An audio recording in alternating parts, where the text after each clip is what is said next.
So it was probably my 7th year teaching. I was teaching in a Catholic school. My salary was $4,600 a year. And 5 years later, I was making $5,200 a year. And I have been questioned before whether or not I've left that a zero when I speak of my salary, and the answer is no. So in my home, there was a lot of bad stuff happening, and I didn't know how to deal with it. So one of the things that I did, as my thoughts became jumbled and my words were not coming out clearly anymore, I wasn't being listened to, so I just stopped talking. It was just easier for me. So when I started school, kindergarten, it was like an escape for me. She didn't expect much out of me. She was just very caring. And when I by the time I went to 1st grade, though I wasn't speaking, I was in the first seat, in the first row, until the nuns realized I wasn't speaking, and they put me in the last seat, in the last row, where I stayed for the next 8 years, except when I would leave the school to go for speech lessons, which I did for over 4 years. I wanted to become a teacher really early because I wanted to work with the kids who were stuck in the last seat in the last row. And I did become that teacher. One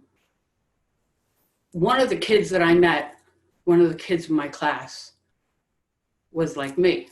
His name was Michael.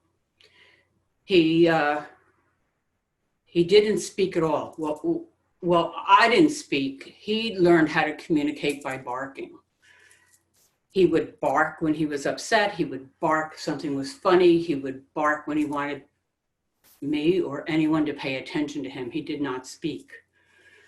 So I was an affectionate teacher, and I would, stroll up and down the aisles. This is when you were allowed to do this. I would stroll up and down the aisle and pat them on the back and say things to them like, good job. I'd say to them what I wish somebody had said to me. Good job, you're doing great, keep it up, all that affirmation. I don't think that word even existed in my vocabulary back then, but I knew what to say to them because I knew what I wished somebody had said to me. So Michael got quieter and quieter and quieter as the year went on. And it was only Halloween, so this is perfect for me right now. I called in and said I wasn't going to be there one day. I was sick, and the day was the day we were celebrating Halloween. But before that, I had gathered together my father's, those giant galoshes that used to put over the shoes and strap with them. So weird looking. My father wore them. They were huge. He wore work gloves in the garden that were, huge. He was a big guy.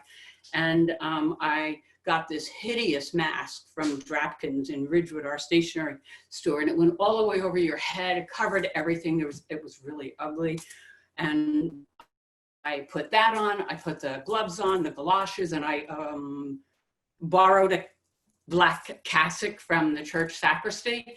So I was just covered from head to toe. There was no way of knowing who I was. I walked into the school office before security guards, before everything. And I walked right in with an orange pumpkin, plastic pumpkin with candy in it. I wanted to give it out to the kids. I wanted to walk the halls, but I couldn't speak because they would know who I was. So I handed them a note that said what I wanted to do. And they said, yeah, that sounds okay. Pre everything. They said, fine, but we really do need to know who you are. And before I could say, whisper in their ear and tell them who I was, the door to the office slammed open. It's, like slammed against the wall. And in comes Michael, escorted by the school nurse and the janitor, holding him. I mean, really holding him. He was squirming. He was angry, he was crying, and he was barking. I